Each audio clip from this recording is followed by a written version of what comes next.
A quorum being present, the Committee on Homeland Security will be in order.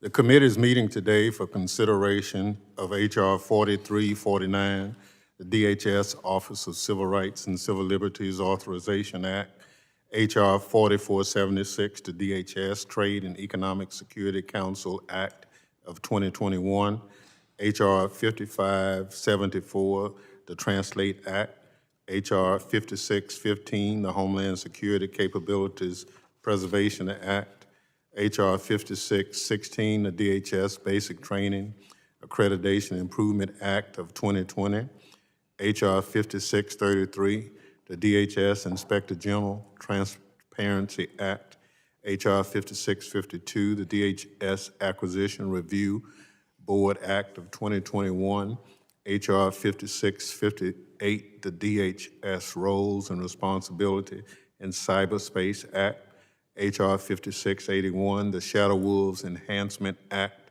H.R. 5682, the CBP Donations Acceptance Program Reauthorization Act, H.R. 5683, the DHS Border Support Services Contracts Review Act, and S658, the National Cybersecurity Preparedness Consortium Act of 2021.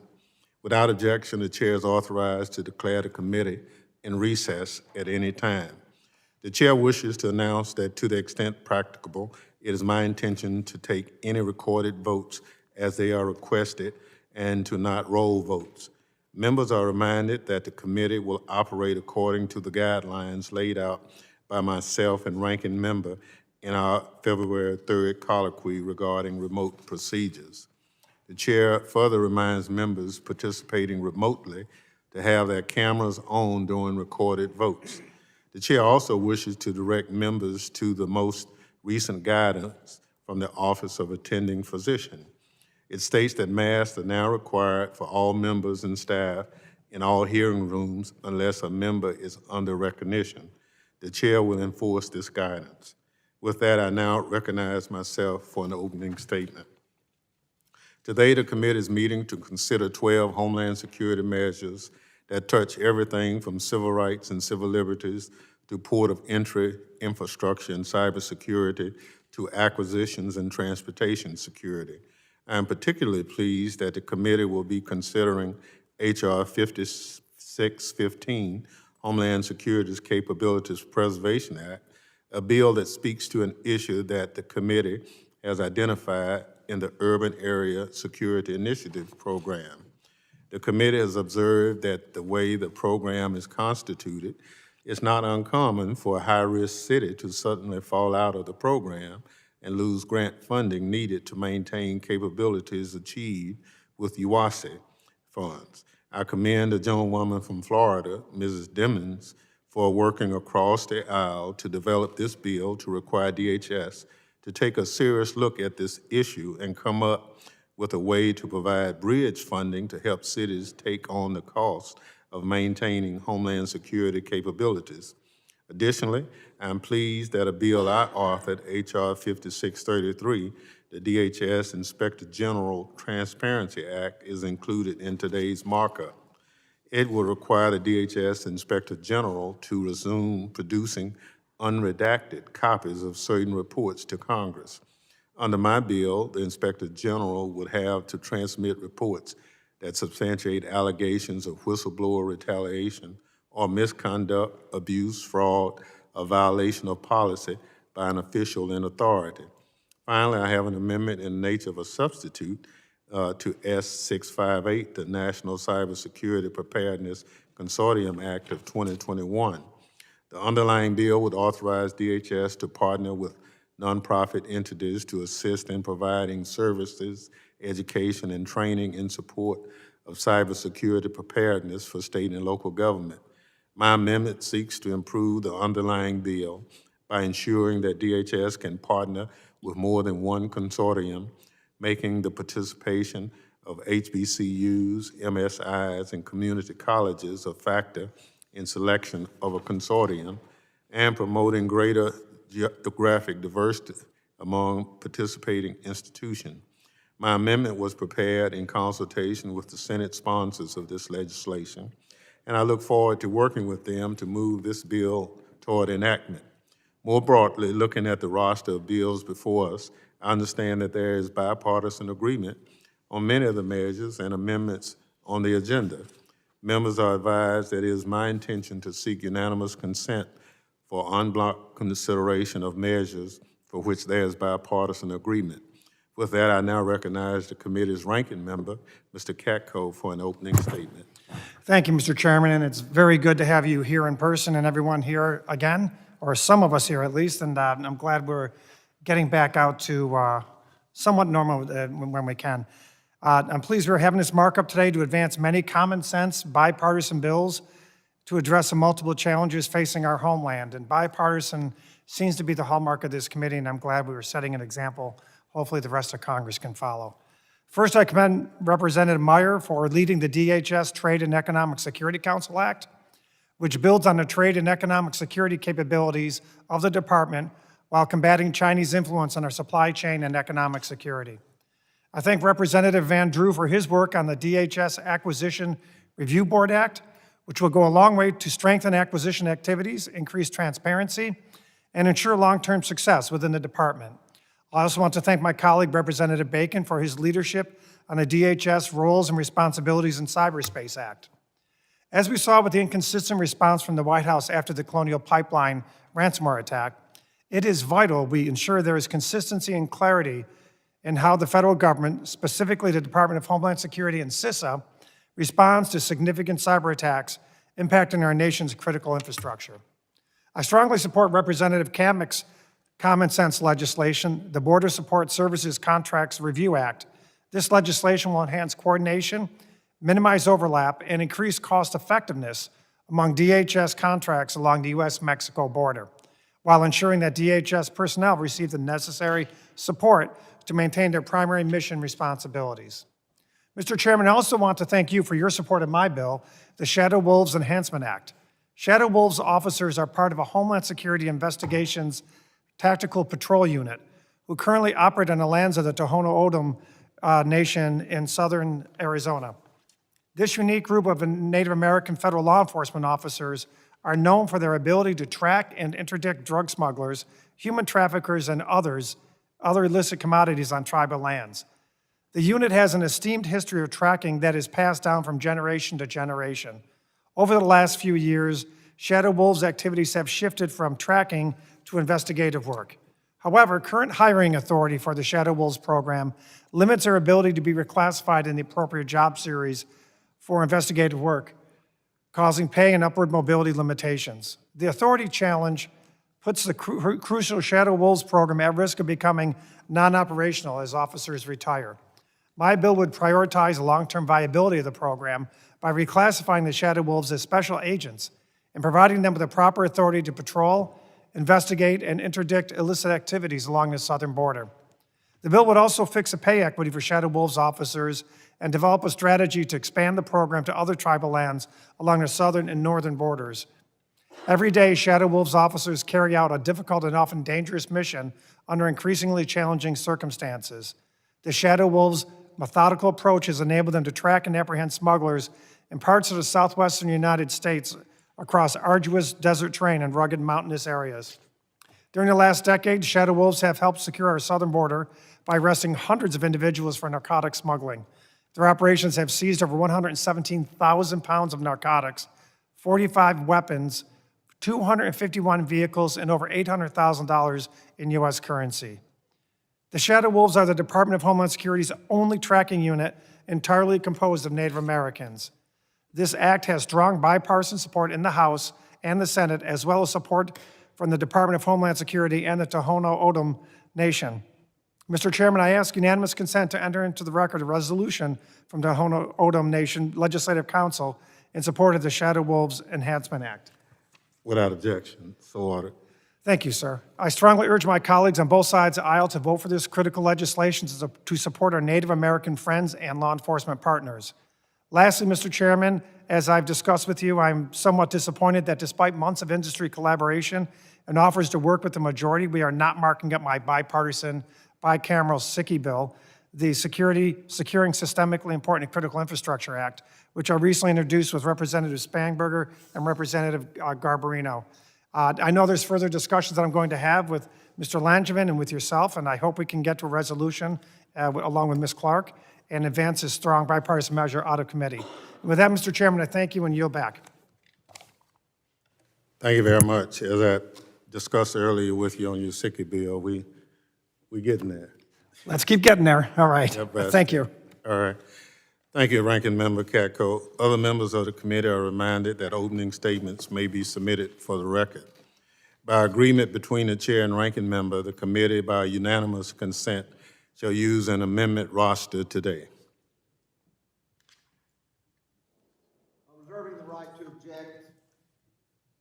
Reserving the right to object, and I will not object. Would the chair please explain our agreement regarding the amendment roster? I yield to the chairman.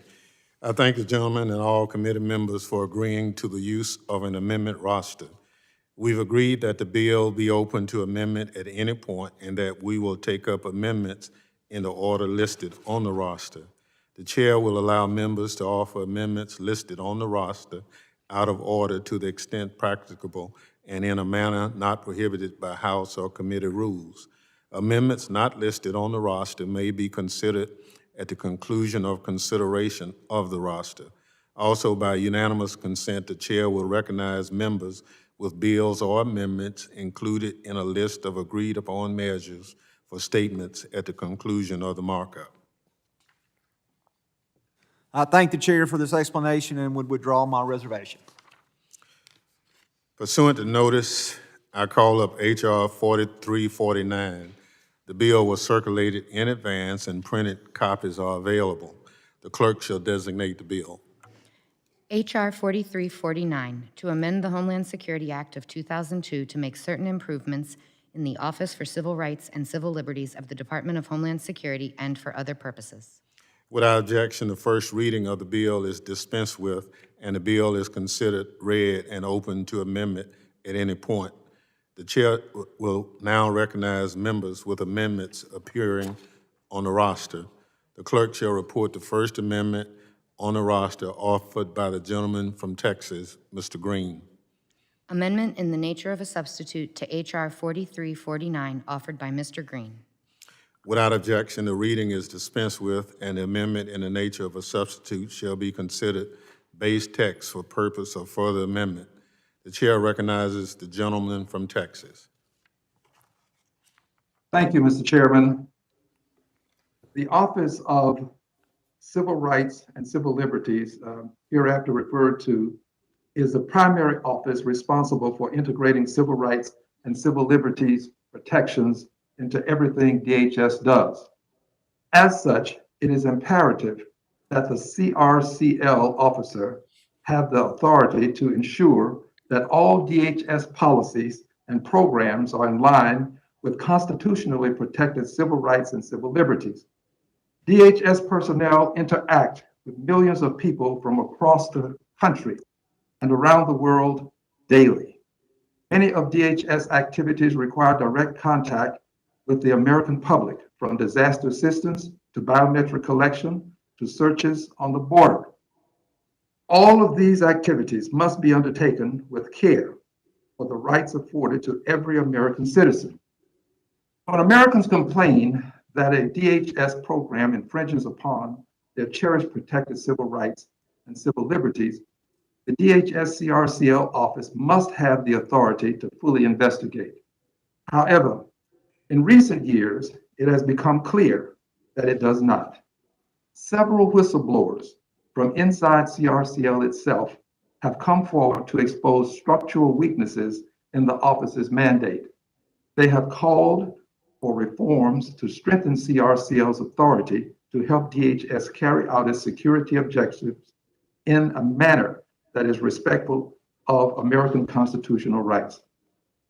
To do so, my amendment requires that the network of civil rights and civil liberties officers throughout DHS coordinate with the DHS Officer for Civil Rights and Civil Liberties.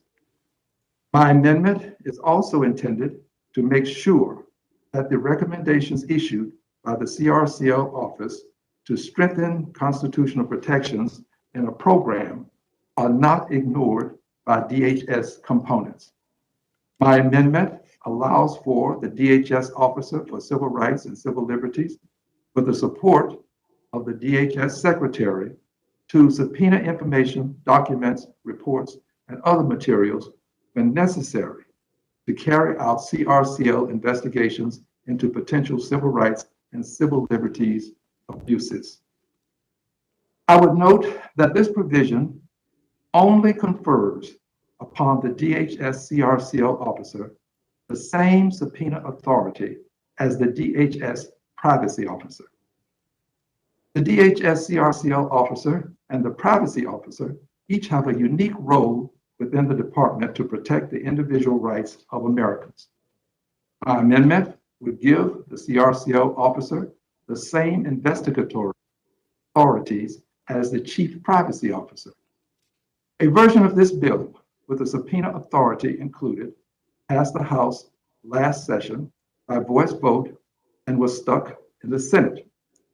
Unfortunately, the department was not as engaged as they are now. This session, my amendment was developed in close consultation with DHS to ensure the office has the tools needed to preserve individual liberty, fairness, and equality under the law. I sincerely appreciate the support of Chairman Thompson and the members of this committee for strengthening the Office of Civil Rights and Civil Liberties at the department. Thank you, and I also thank the staff. And with that, I yield back the balance of my time. The chair will now recognize members with amendments to the amendment in the nature of a substitute appearing on the roster. It is now in order to consider amendment on the roster offered by the gentleman from Mississippi, Mr. Guest, number 25 at the desk. The clerk will report the amendment. Amendment to the amendment in the nature of a substitute to H.R. 4349 offered by Mr. Guest. Without objection, the amendment will be considered read. The chair recognizes the gentleman from Mississippi for 5 minutes. And just for clarification, is this the amendment requiring the notice to Congress or modifying the subpoena language? Yes, that's. Starting off with the amendment modifying subpoena language of the DHS Office for Civil Rights and Civil Liberties, CRCL, supports the department's mission to secure the nation while preserving individual liberty, fairness, and equality under the law. The CRCL office has several responsibilities in its efforts to support the department's Homeland Security mission. The office investigates civil rights and civil liberties complaints filed by the public regarding department policies or activities or actions taken by department personnel. This amendment would revise the language currently in this bill or more closely track the subpoena authority granted to other internal investigations across the government.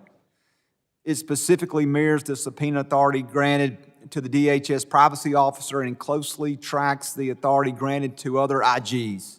Under this provision, as modified, the CRCL office would be limited to requiring documents and other records relevant to ongoing inquiries within the office, and their requests would be subject to approval by the Secretary.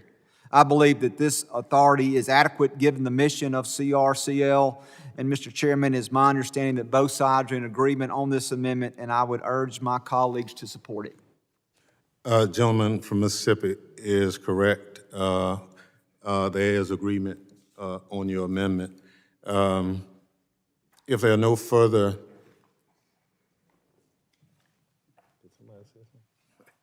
if there are no further debate, the question is on the amendment offered by the gentleman from Mississippi. In the opinion of all those in favor, say aye. Aye. Opposes, nay. Aye. In the opinion of the chairs, the ayes have it, the amendment is agreed to. It is now in order to consider the second amendment on the roster offered by the gentleman from Mississippi, Mr. Guest, number 30. The clerk will report the amendment. Amendment to the amendment in the nature of a substitute to H.R. 4349 offered by Mr. Guest. Without objection, the amendment will be considered read. The chair recognizes the gentleman from Mississippi for 5 minutes. Thank you, Mr. Chairman. This amendment is a brief amendment that requires notice to Congress. The DHS Office for Civil Rights and Civil Liberties supports the department's mission to secure the nation while preserving individual liberties, fairness, and equality in the law. This amendment would require that Congress is notified within 30 days whenever a subpoena request by CRCL office is approved or disapproved by the Secretary, and within 45 days if the subpoena has not been approved or disapproved. The amendment matches statutory language governing the use of subpoena power by the DHS privacy officer. Adopting this amendment will act as good government oversight to ensure that the CRCL's office's limited subpoena authority is not being abused or suppressed. Mr. Chairman, it is my understanding that both sides of the aisle are comfortable with this amendment, and I urge its adoption. At this time, I would yield back. Thank you very much. The gentleman is correct. There's no objection to his amendment. If there's no further debate, the question is on the amendment offered by the gentleman from Mississippi. All those in favor say aye. Aye. Aye. In the opinion of the chairs, the ayes have it. The amendment is agreed to. It is now in order to consider the amendment on the roster offered by the gentlewoman from Texas, Ms. Jackson Lee. The clerk will report the amendment. Amendment to the amendment in the nature of a substitute to H.R. 4349, offered by Ms. Jackson Lee.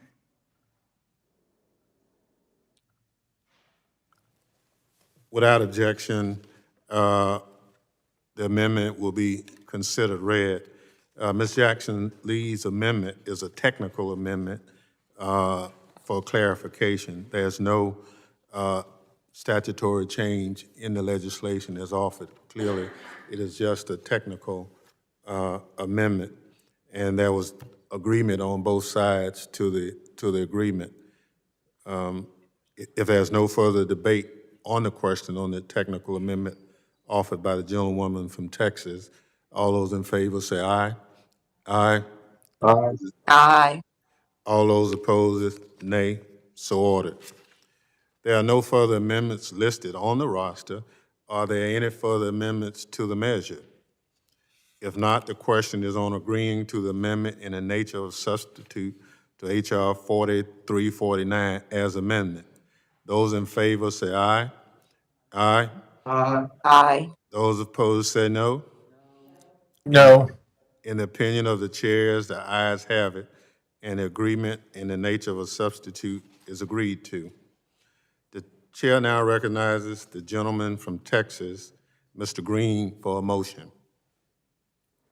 Mr. Chairman, I move the committee favorably report the bill HR 4349 to the House as amended. The question is favorably reporting the bill to the House as amended. In the opinion of, all those in favor say aye. Aye. All Aye. Aye. opposed, nay. In the opinion of the chairs, the ayes have it. The motion is agreed to, and the bill shall be favorably reported to the House as amended.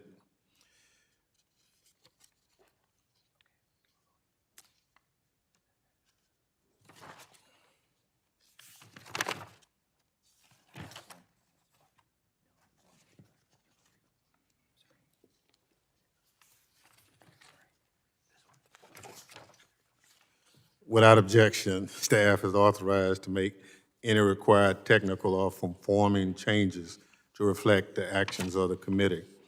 Without objection, I call up H.R. 5615, H.R. 5616, H.R. 5652, H.R. 5681, H.R. 5682 to be considered en bloc.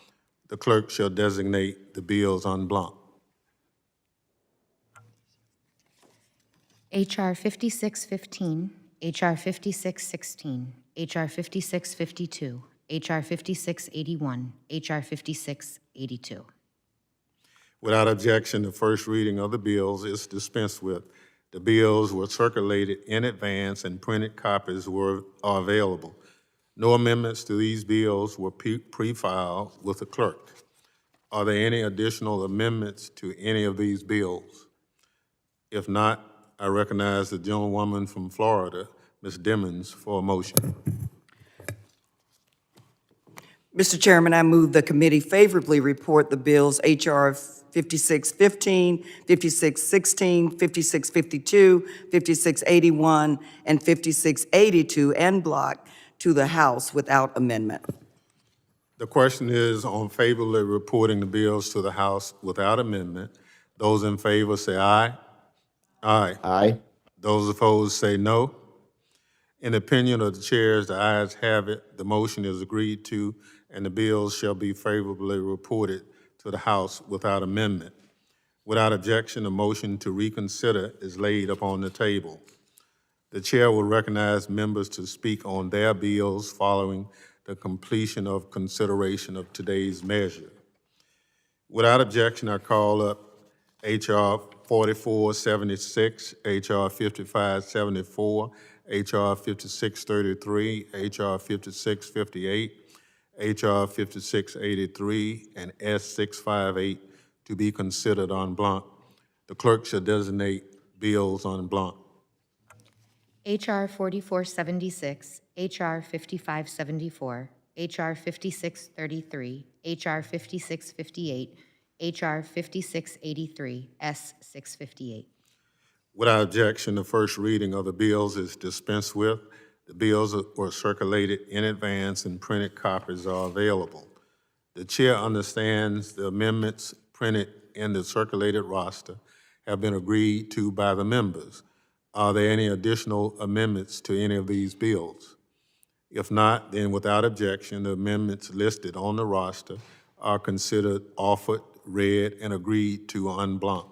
The chair now recognizes the gentleman from Rhode Island, Mr. Langevin, for a motion.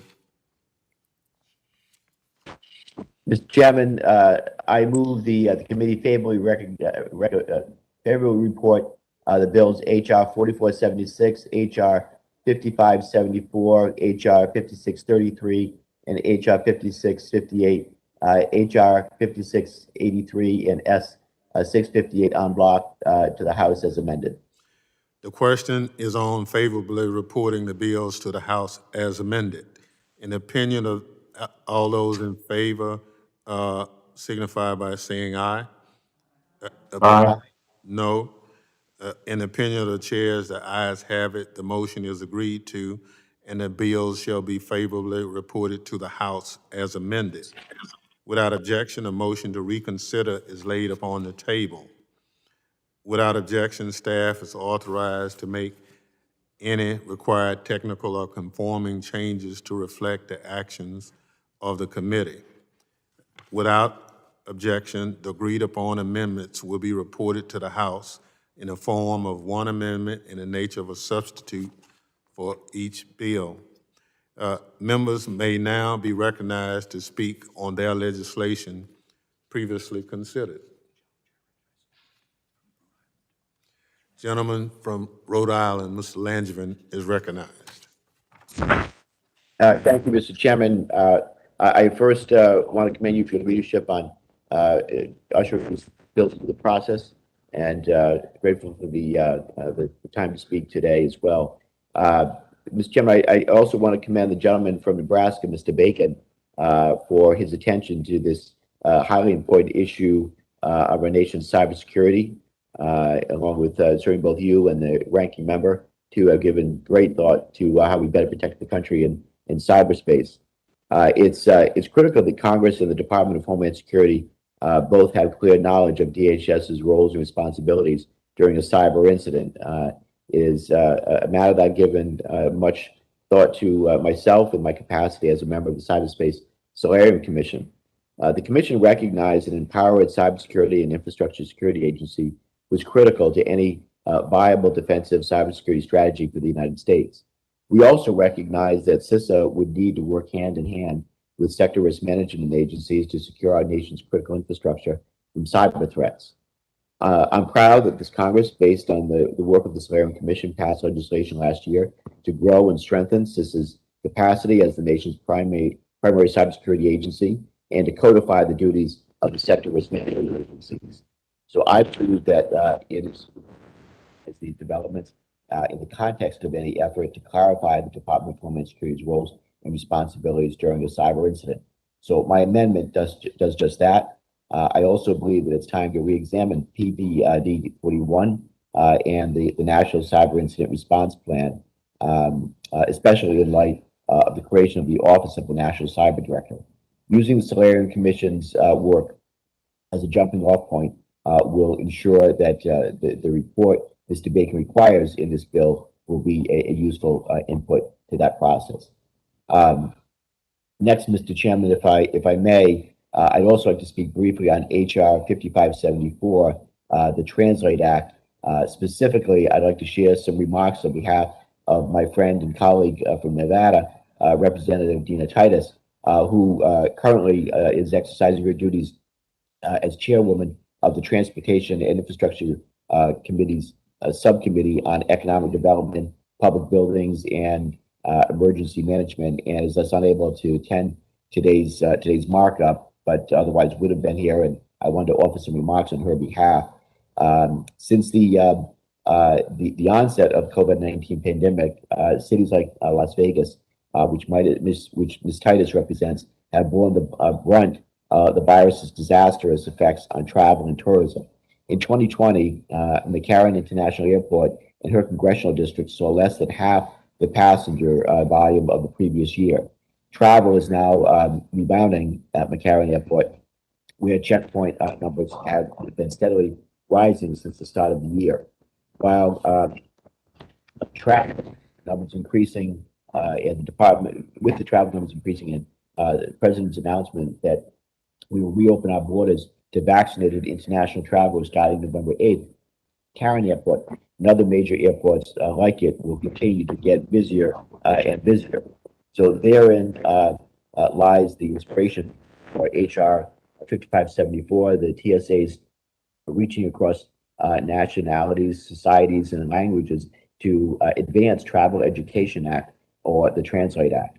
So this bill will make traveling a little bit easier for visitors from around the world who not be familiar with the Transportation Security Administration's protocols. Understanding what is expected of you at the airport enhances security and takes the stress out of the checkpoint screening procedures that many of us here consider second nature.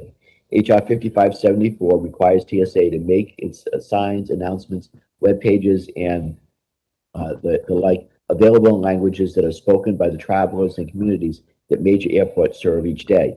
Ms. Titus's district is the most diverse district in Nevada, where residents speak Spanish, to Tagalog, Chinese, Korean, Amharic, French, and more. The Translate Act also requires the TSA to work to improve communications for travelers with disabilities, including visual, hearing, or cognitive impairments. As the co-chair of the Bipartisan Disabilities Caucus and a frequent partner with Ms. Titus on these issues, I am grateful for her leadership in ensuring these vulnerable populations, this is not forgotten. So the Translate Act, in closing, Mr. Chairman, will help improve the airport experience for them, their families, and the visitors from around the globe who come to work and play in Las Vegas and other American cities. Ms. Titus and her colleagues, I thank Ms. Titus and her colleagues for the support of HR 5574, and I yield back the balance of my time. Gentleman yields back. Chair recognizes the young lady from Florida, Ms. Kamek, for 5 minutes. Well, thank you, Mr. Chairman. I am pleased that the committee has convened today to mark up this important piece of legislation, along with so many others. The incredible influx of migrants along the southwest border of the United States has strained operations. In September, the Department of Homeland Security surged around 400 Border Patrol agents to Del Rio, Texas, to assist ICE and the U.S. Coast Guard with moving migrants to processing locations, deportation flights, and to provide humanitarian aid. That's 400 Border Patrol agents removed from their area of responsibility to assist in this current crisis. However, this is not the first time, and likely not the last, that we will experience such an extraordinary number of migrants crossing the border. As such, it is imperative that the department has the necessary personnel and contracts in place to assist in and carry out border operations. My bill, the Department of Homeland Security Border Support Services Contracts Review Act, directs the DHS Undersecretary for Management, USM, to assess contracts for covered services performed by contractor personnel along the southwest border of the United States to enhance coordination, minimize overlap, and to increase cost effectiveness amongst those contracts.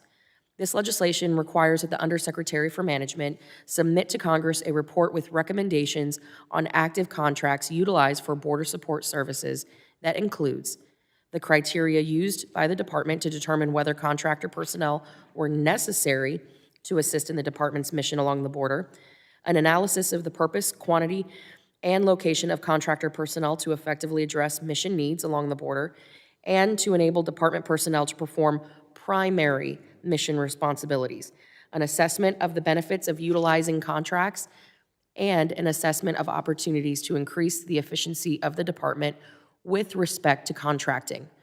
In September of last year, the DHS Office of Inspector General issued a management alert to quote-unquote advise the Department of Homeland Security and the U.S. Customs and Border Protection of the urgency and short time frame to award a new medical services contract to support operations on the southwest border. This alert highlighted the fact that CBP had less than 30 days before its contract for medical services before it was set to expire. The OIG alert states that a lapse in this contract would jeopardize the health and safety of migrants in CBP custody, as well as that of U.S. Border Patrol agents, their staff, and other CBP officers, especially given the current pandemic. My bill additionally requires the USM to provide a strategy to improve the procurement and delivery of services through contracts to achieve the very best value for the department and to ensure that no lapse in services occur.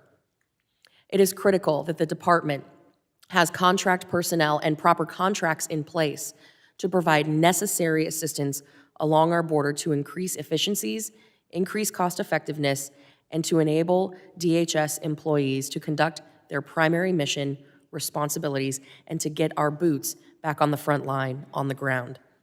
Thank you to Chairman Thompson, Ranking Member Kako, and all of my colleagues on the committee for supporting this legislation. And thank you to Congresswoman Jackson Lee for offering an amendment to ensure that H.R. 5683 is capturing services related to southern land border operations, including but not limited to border security operations. I urge all my members to join me in supporting this common sense legislation. Thank you, Mr. Chairman, and I yield back the remainder of my time. Young lady yields back. Chair recognizes the young lady from Florida, Ms. Dimmons, for 5 minutes. Thank you so much, Mr. Chairman. I would like to speak on behalf of our bills and thank our colleagues here for advancing the Bipartisan Homeland Security Capabilities Preservation Act and the DHS Basic Training Accreditation Improvement Act of 2021. The Homeland Security Capabilities Preservation Act directs the Department of Homeland Security, acting through FEMA, to develop a plan to make federal assistance available to former Urban Area Security Initiative jurisdictions to help preserve critical homeland security capabilities. In the wake of 9/11, there was an astounding acknowledgement that urban areas across the nation were targets for terrorism. Starting in 2003, cities across the nation began receiving dedicated counterterrorism grant funding from the Department of Homeland Security through the URASI grant program. The URASI grant program was established with the goal of enhancing regional preparedness and capabilities in designated high-threat, high-density areas, and over the past 18 years has played an instrumental role in helping cities and jurisdictions prevent and respond to terrorist threats and attacks. The funding is crucial and helps bolster local law enforcement's ability to preserve and respond to terrorist attacks and other threats. In recent years, the number of jurisdictions participating in this program has been about 30, nearly half of what it was in fiscal year 2011. While the top tier of at-risk jurisdictions have stayed constant over the years, cities that fall lower on the list face uncertainty year after year about whether they will continue to receive URASI funding. High-risk urban areas like Orlando, Florida, My district fell lower on the list in fiscal year 2015 and received no funding from the federal government to prevent and respond to acts of counterterrorism until fiscal year 2018. I am thankful that Orlando is back on the list, but dozens of other areas across the country have not made their way back onto the URASI list. The sudden loss of federal support for maintaining such core homeland security capabilities places an enormous strain on jurisdictions that may not have the resources to cover such costs. The bill is a crucial first step to ensure that cities like Orlando have the resources they need to protect their residents.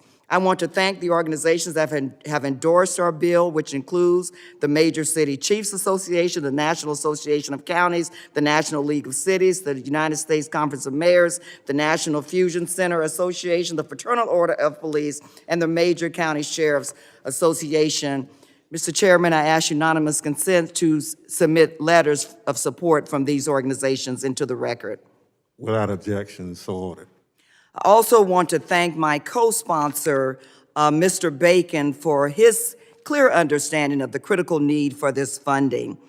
When it comes to keeping America safe, I believe we have no room for error. The simple fact is training does save lives, and these fundings that provide equipment can certainly help us do just that. I also want to speak in favor of the DHS Basic Training Accreditation Improvement Act of 2021, which directs the department to prioritize the quality of training that it offers to new employees through the accreditation process. I also want to just thank all of our colleagues for their support of these very critical bills. And Mr. Chairman, with that, I do yield back. Thank you so much. Gentlelady yields back. Chair recognizes the gentleman from Louisiana, Mr. Higgins, for 5 minutes.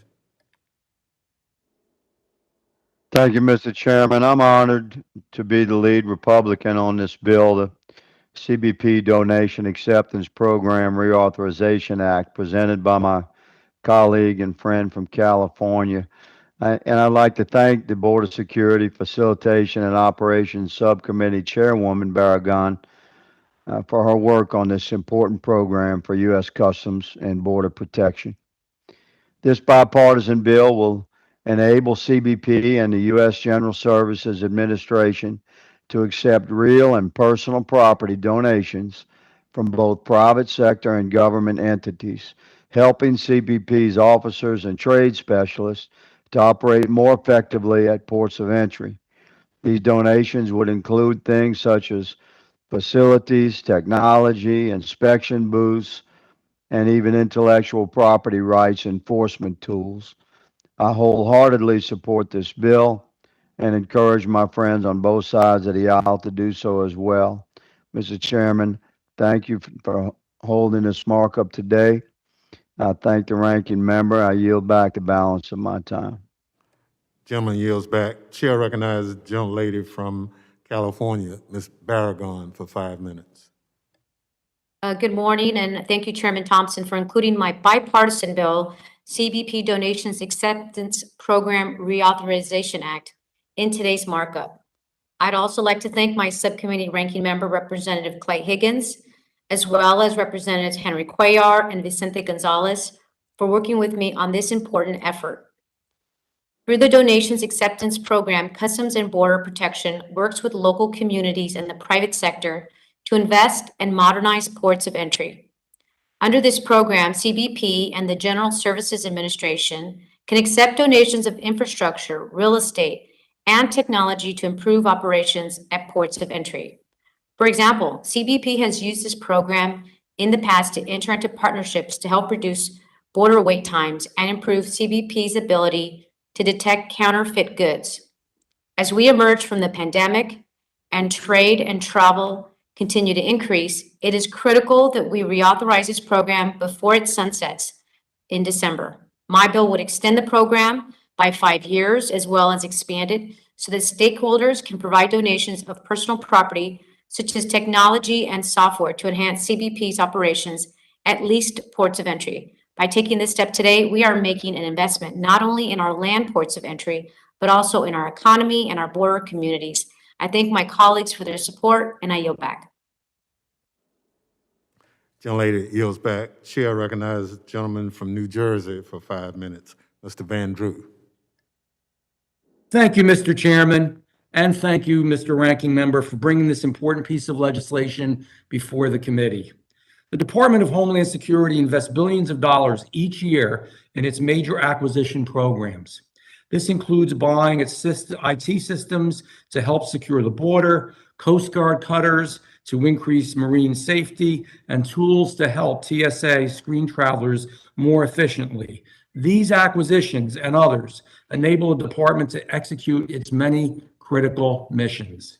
In fiscal year 2021 alone, DHS planned to spend more than $7 billion in its major acquisition program. And ultimately, the department plans to invest more than $200 billion in the life cycle of these programs. However, the Government Accountability Office and the DHS Office of the Inspector General have reported on the long-standing challenges facing DHS in the managing of its major acquisition programs. The challenges began with the inception of the department, and they continue to this day. For example, in January 2021, GAO reported that of the 24 major acquisition programs it audited, 10 had been in breach of their cost or in breach of their scheduled goals, or both at some time during fiscal year 2020. Also in 2018, the OIG reported that DHS components have an ongoing tendency to acquire systems before they adequately define their requirement or development performance measurements. Given these challenges and the significant level of DHS investment in these programs, it is important that we ensure the proper oversight and the proper structures are in place for that oversight.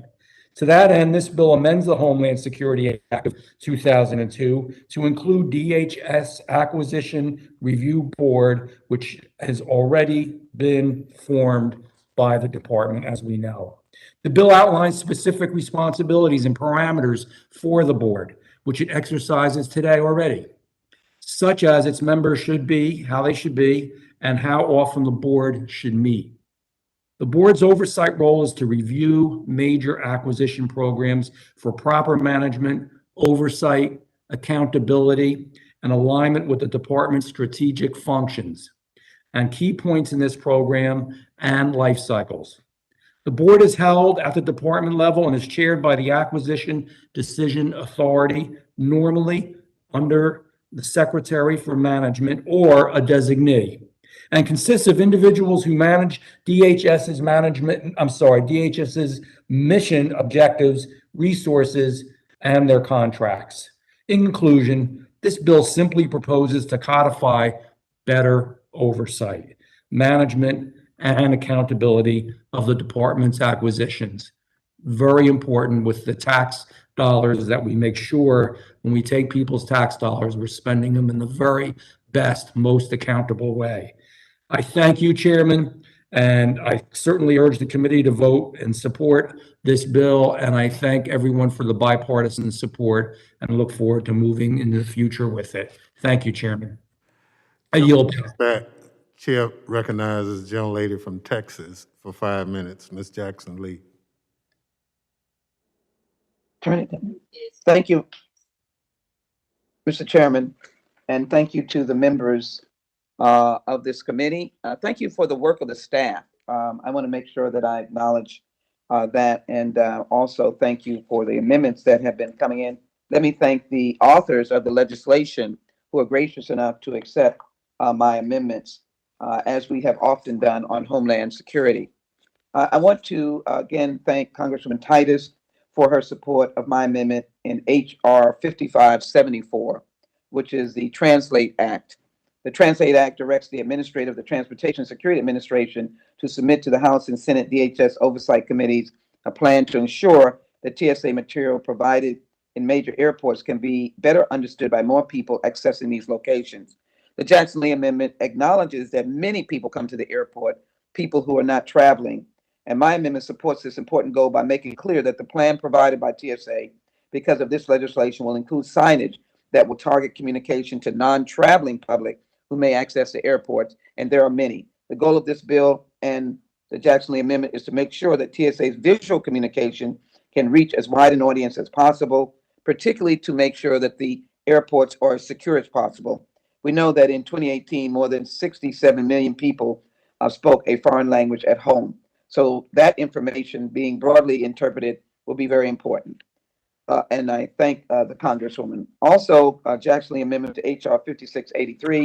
I thank Congresswoman Carmack for introducing the DHS Border Support Services Contracts Review Act. As a representative from the border state of Texas and former ranking member of the subcommittee on border security, I'm deeply committed to strong border security, which includes making sure that the nation keeps its commitment of having a border policy that welcomes visitors and recognizes those who are fleeing persecution, welcome them with humanity, such as the Haitians recently and those in the Northern Triangle, while remaining with the opportunity for migrant workers, immigrants, refugees who may come to petition for asylum because of, again, fleeing persecution. Over the last decade, we have seen tremendous surges of people from so many different countries. And what we have failed to see is a full accounting of the funds spent for surges along the southern border. My own state is using monies that we cannot even document down at the southern border. So the Jackson Lee Amendment would require full reporting of contracts at the southern border valued at $50 million. Currently, contracts are being made due to crisis along the border that has occurred over each administration going back to the 1990s. The Jackson Lee Amendment will shine a light on the contracting practices along the southern border, which can better inform Oversight and Appropriations Committee decisions of the Congress and this committee. The American Immigration Council estimates that since the creation of DHS in 2003, the federal government spent an estimated $333 billion. We need to know what, how, and where. We also need to make sure that our dollars are used for humane purposes along with security and to ensure that people are protected. Let me also thank Congressman Green for the DHS Office of Civil Rights and Civil Liberties Authorization Act, and thank him for his insights in accepting my amendment to HR 4349. The Jackson Lee Amendment supports the goals of the bill by seeking DHS feedback on the agency's reporting regarding civil rights and civil liberties investigations they undertake. DHS has worked to integrate civil rights and civil liberties into the agency's activities, but more is needed as the agency continues to struggle with the issues of civil rights and civil liberties. The notable history of DHS as it relates to civil rights and civil liberties includes the treatment of Sikhs at security checkpoints and airports, the problems with body scan technology, and African-American hairstyles that were not included in algorithms for women or men's hairstyles, or the number of African-American men who had elected to shave their scalps and who felt they were profiled. This month, the Coalition of Immigration Rights Organization announced that they intend to file a complaint with the Department of Homeland Security Office of Civil Rights and Civil Liberties and the DHS Office of Inspector General. And therefore, the Jackson Lee Amendment is crucial so that we can determine just what is proceeding in this new office, and also to make sure that we are fully informed as a committee. As the nation prepares to welcome thousands of Afghan new Americans, we must be mindful of the atrocities committed in this country prior to U.S. arrival over 20 years ago. As the chair of the Afghan caucus, I firmly believe that our time in that nation planted seeds of democracy that will grow stronger, but our nation must remain vigilant. And so the Jackson Lee Amendment, again, supports the goals of the bill by seeking DHS feedback on the agency's reporting regarding civil rights and civil liberties investigations that they undertake. I thank my colleagues for supporting my amendments, and also I thank my colleagues for the bills they've offered today, Mr. Chairman, and again, the staff. With that, I yield back. Thank you very much. Gentlelady yields back. Chair recognizes the gentleman, Mr. Letourneau, for 5 minutes. Thank you, Mr. Chairman, and to Ranking Member Katko for the bipartisan support of my amendment to HR 5633, the DHS Inspector General Transparency Act. The DHS OIG plays a critical role in overseeing DHS, which encompasses multiple components and programs and has tens of billions of dollars in annual budgetary resources. While this bill aims to enhance our committee's oversight of the OIG and its reports, there is still a lot of work to be done. In June, GOA reported, since 2015, the OIG has not adhered to a number of professional standards for federal OIGs or key practices for effective management. In fact, the OIG retracted some reports in recent years because they did not adhere to professional standards, and this was due to a lack of an overarching system of internal quality assurance for audits, inspections, evaluations, and other work, according to the GAO. This amendment aims to fix this issue and aims to help fix many of the problems we heard at our hearing back in April. Specifically, this amendment requires the IG to report on policies, procedures, and internal controls established that ensure compliance with the quality standards for federal offices of the Inspector General and respond to GAO's recommendations. It also requires the GAO to evaluate the IG's report. This is a common sense, good government amendment, and I am pleased that it has been adopted so that we can further improve this committee's oversight moving forward. Thank you, Mr. Chairman, and I yield back. Gentleman yields back. Chair recognizes the gentleman from New Jersey, Mr. Payne, for 5 minutes. Thank you, Mr. Chairman. And I'd like to thank Representative Demings for her leadership on HR 5616, the DHS Basic Training Accreditation Improvement Act of 2021.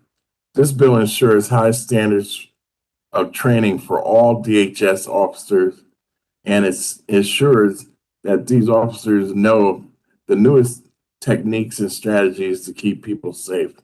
When it comes to keeping people safe, there is no room for error, and these officers deserve the highest standards of training and preparation to carry out the mission.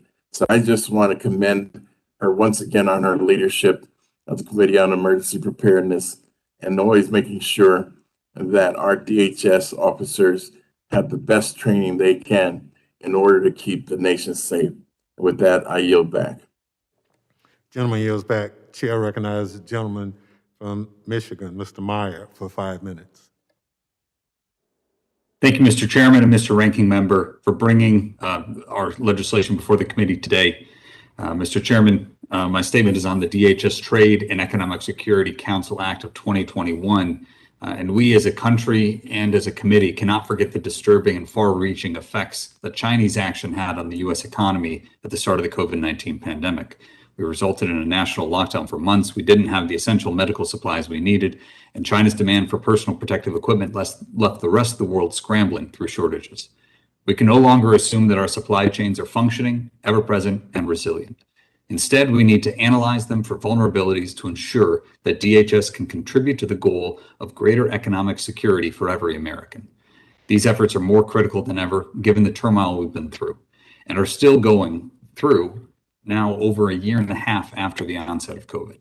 In November 2020, the Homeland Security Advisory Council published a report on our economic security that highlighted the threat that China poses, and it stated that the new long-term threats are economic and the new weapons are trade deals, technological innovation, intellectual property, infrastructure, and critical supply chain dependencies. The US-China strategic competition is increasingly driven by who controls the underlying systems, these technologies, and the rules by which we advance our economic interests. But there is still hope here. The report made 2 recommendations on how the department can combat China's influence while also contributing to our economic security. First, the report concluded that to keep the civilian side of our economy functioning in a time of crisis, Congress should institutionalize a political level official who would reside in the Office of Strategy, Policy, and Plans to conduct day-to-day policy coordination. This bill, taking note of that recommendation, codifies the position of an Assistant Secretary for Trade and Economic Security for the Office of Strategy, Policy, and Plans. Second, the report recommended that DHS institutionalize a council that would identify concentrated economic risks, set priorities, and coordinate enterprise-wide action on economic security matters. And this bill does that well. By codifying these important facets at the department, this bill sends a clear signal that DHS remains focused on our economic security. The work that this council and the Assistant Secretary will do is critically important to the nation's response and resilience to the next unforeseen global crisis. Once again, thank you for supporting and passing this bill today. But I would also like to thank the committee for supporting my amendment to HR 5633, the DHS Inspector General Transparency Act, to provide further protections for whistleblowers. Strengthening whistleblower protections will prevent retaliation and also encourage other whistleblowers to come forward if they have information that needs to be investigated. Ensuring these protections will also help the department with recruitment and retention efforts, as employees will have more confidence in their abilities to report misconduct without fear of retaliation. I would like to once again thank the committee for supporting these efforts here today, and I yield back. Gentleman yields back. This concludes the consideration of the bills noticed by the committee for today.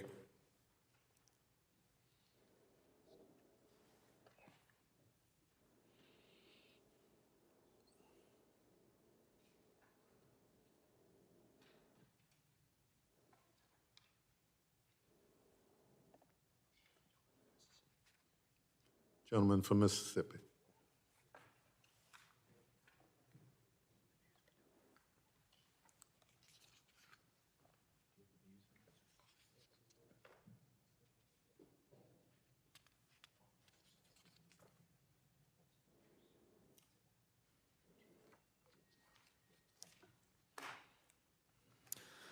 Mr. Chairman, pursuant to House Rules 11, Clause 2L, I ask that members have 2 calendar days to file with the clerk of the committee supplemental, additional, or minority views on each of the bills ordered reported by the committee today. So ordered. There being no further business before the committee, without objection, the committee stands adjourned.